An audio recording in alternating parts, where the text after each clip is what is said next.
Hey guys, T-Boy here. Today I got a new look at the Danae for you, Tier 3 British cruiser.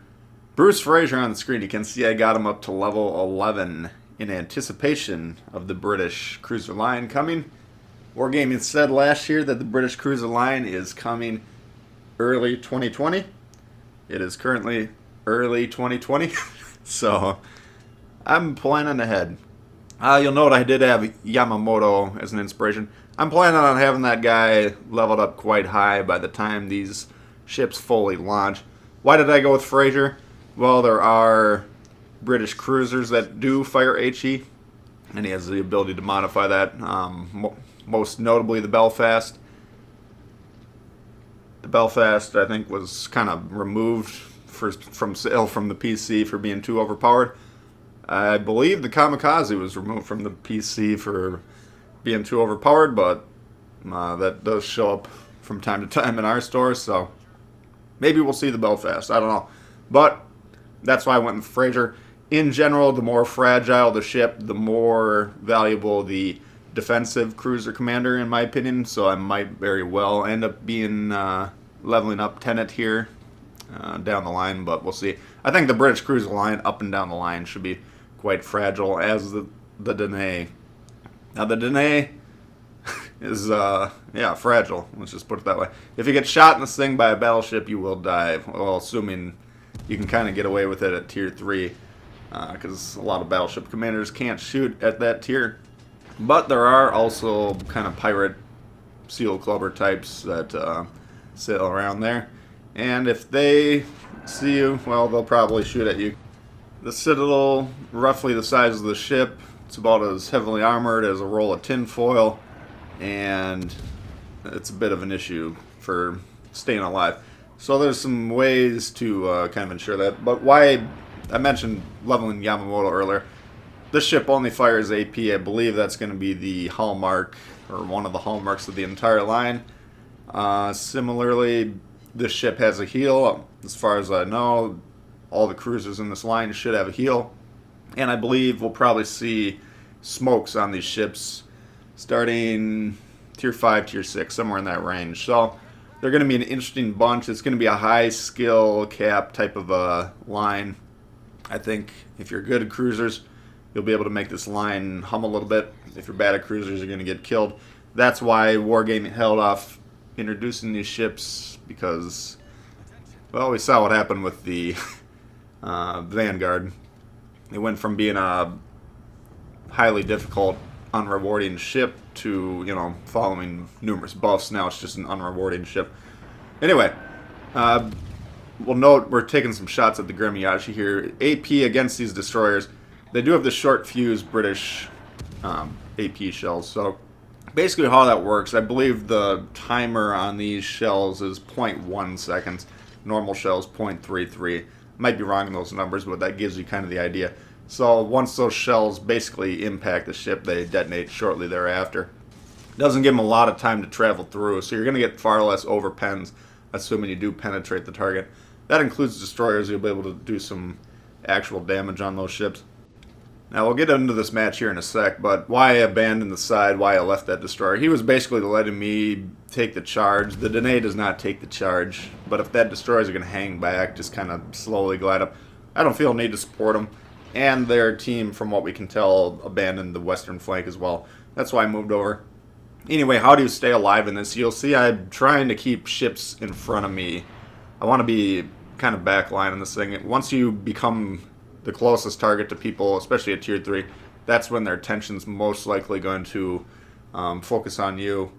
And once it focuses on you, you can't really defend yourself, especially against battleship AP. You can try and angle in the ship, but your Citadel is so lightly armored and accessible that they can really dev strike you from any angle in this. So you want to hang back, you want to use islands for cover when possible, you want to use your concealment when possible. You got to use all of the tools available to basically just not take shots for as long as possible. You're probably going to die in most matches in this ship, and that's just kind of how it is. So, anyway, we've kind of established ourselves in a central position at this point, and we're just going to try and take some shots at any targets that present themselves. Now as the Grammy comes around here, we're going to continue to pepper him with shells. You can angle against destroyer AP for sure. Cruiser AP you should be able to angle against in this one. It's just the battleships that you're going to really have a hard time angling against. But shot selection, target priorities in the ship, you're going to want to be shooting destroyers. You can see when we're hitting these things, we're getting a fair amount of damage on them, and we're quite effective against destroyers. Broadside cruisers are your next target. Broadside battleships, and then after that, you're going to have to start shooting at You have to start shooting at angled targets. When you're shooting at angled targets in this thing, you need to be hitting them in the superstructure to have any chance of penetrating. You don't have your HE option, so you really are going to be limited in some instances. Good players are going to be angling against these ships, limiting your effectiveness. There's not a lot you're going to be able to do, so map awareness is going to be key. You're going to have to constantly be looking for broadside targets or more appropriate targets to shoot at, and just keep that in mind. So, you know, there's an enemy Danae right now. We'll demonstrate what we can do with this. I mean, basically, he's presenting broadside. That's a good way to get killed. And now, at this range, you know, the penetration will drop. The shells are kind of floaty, so it makes it a little bit harder to aim properly. It's just, you know, not the most effective. It's just a lot of, you got to deal with what you got in this type of thing. So Danae is kind of an early introduction to the line. It's a challenging ship. You of course have to go through the ship to get through the battleships. So it is what it is. Anyway, we're able to hit the Danae Citadel and take him out there. And we got roughly our HP in damage already. Now you'll notice we do have the torps popping up here. You do have a 6.3 kilometer range on these things. So not huge, but not untypical for most cruiser lines. Japanese cruisers, you know, the Kuma, for instance, you get 7. In general, the Japanese cruisers tend to have the longest torp range, but 6.3, you know, that's kind of what you would expect for a Tier 3 cruiser at this point. Now here to the Orion, we're going to be attempting to shoot AP into this. You can see I'm aiming more up on the ship. We're trying to hit the superstructure. That's really the only scenario we'll do any damage. Incoming HE round here. We try and angle, one shell lands, and we can see that we take a significant amount of damage, quarter of our health.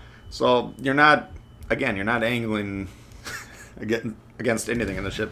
HE rounds from battleships can definitely citadel you. I think you can hit citadels with cruisers. I don't play against the Danae a whole lot, but if I recall correctly, you can get some crazy citadel shots with this. Now, citadels with AP are going to do a lot more damage, of course. That's when you're hitting the max AP damage. If you look at your ship stats, for instance, and it says AP damage, that's when you're getting that full damage, is when you're getting those shells to detonate in the citadel. But HE shells hitting the citadel will still do a significant amount of damage. So, again, you're going to have to maintain your life by not being the most attractive target. And you're doing that primarily by maintaining other opportunities closer to that target. And we're going to continue to try and pepper this guy, support our team as much as possible. We do want to take him out. He's pushing forward aggressively. We do have a ship and score a lead here, but that's just a one ship differential. Most of our team's sitting in the base, making sure that nobody goes into it, I guess. I don't know what they're doing. But we're just going to keep trying to whittle away here. And again, we're not very effective. Now, if there were other targets available, we'd be shooting at them. But because this is what is available here, and it's, you know, technically threatening our team, we need to do what we're doing. Again, where are we aiming? We're trying to get those shots to drop into the superstructure. If they do, we get 500 damage. If they don't, we get 0 damage. That's just kind of the name of the game here. Once the Orion's eliminated, we can kind of move into position to start affecting the rest of their team. Now, you do have sonar as well, which is a nice tool. I believe that's going to be present throughout the line. I think high-tier British cruisers have radar. We'll see if the higher-tier ones in this game do or not. That could make them more interesting. I might be wrong on that, but I'm pretty sure they have radar. Anyone that's from the PC, you can kind of give us some insights on the British cruiser line to know what to expect, because that's primarily why I'm dusting off the Danae. That's why I'm putting points into Fraser, getting ready for this. We don't know if they're going to start showing up next update, which should be, I think, roughly about a month from now, 3 weeks, 4 weeks from now. We don't know that, but it wouldn't surprise me. If it's not this update cycle, then it's probably going to be the next one. Going on that early 2020 thing. Now here we do have a Königsberg. Finally, we have a ship that we can shoot at. We can do some damage. And you can see we're actually getting some pretty decent damage once we start hitting this thing. Broadside cruisers. This is kind of what you're here to deal with. Destroyers, broadside cruisers. Those are your main targets that you can really affect in this game. So we're going to try and get the Citadel shots here shooting the waterline. But even if, as long as he's broadside, he's not bouncing those shells by angling his armor, we can do some damage. Once he angles in, we're going to try and resume hitting the superstructure. Even on these cruisers, lightly armored cruisers like the Königsberg, you can get auto bounces due to the game mechanics. So you got to really know what your shells are capable of in the ship, in this line. You got to understand your opponent's armor schemes and all that, and where to shoot on the ship. It's just a very kind of in-depth ship. So definitely not the most beginner-friendly line that we're going to see. Now we're up to just shy of 40k, which is almost double our HP in damage, which is a pretty good start for the ship. I'm kind of stuck here against this. I could potentially try and disengage. You don't want to close into battleships in any destroyer. Very lightly armored, brittle destroyer like the Danae, especially bad idea, but we're trying to get the torps on here. At this point in the game, we're up 4 ships to 2. You don't want to be gambling under the assumption that your team can actually carry the game once you're dead, because usually they'll do their best to prove that that's not the case. But due to the circumstances, we got the torps in. We do get a couple strikes. With our last remaining breaths, we're trying to hit the superstructure again. Very small superstructure on the Koenig though, so not a lot of damage we're able to do here. This is not a fight that you will ever win. Assuming this guy can aim even semi-competently, 100% chance he will win every time. So I kind of go into that fight knowing that if you don't land enough torps to kill that thing, it will kill you. But again, because I could have turned around and tried to sail away from him, but he would have come around that island shortly. You can see it only took him 10 seconds to clear it. He would have had shots at me either way.